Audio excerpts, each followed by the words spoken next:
Hey there, guys. Welcome to today's lesson on another nonfiction story called Trapdoor Spider.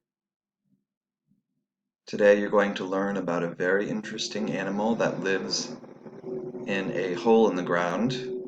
You're also going to learn about this little flap that is used to cover it. And you'll notice in our story that we have three vocabulary words. The first one is fatal, the second one is hinges, and the third one is burrow. We'll be using those later on with our questions. As I read, make sure you're tracking along with your finger.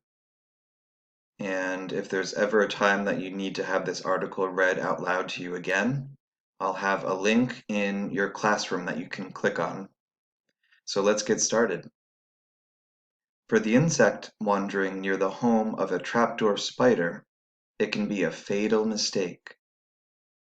Many spiders spin webs to trap their prey, but the trapdoor spider is different. This spider makes an underground home with a trapdoor. To make its home, the spider digs a hole deep in the ground. Then the spider uses dirt and silk to make a door.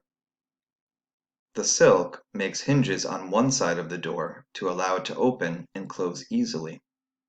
The spider covers the door with dirt, making it hard to see. They are fun to watch. At night, the spider waits inside the door.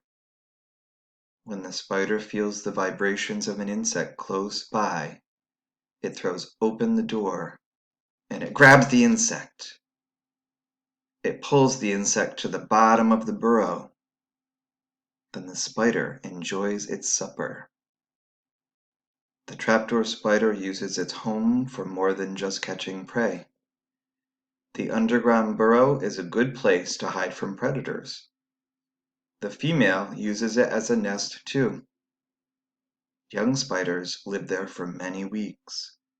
Soon they will be building their own trapdoor homes. So be careful.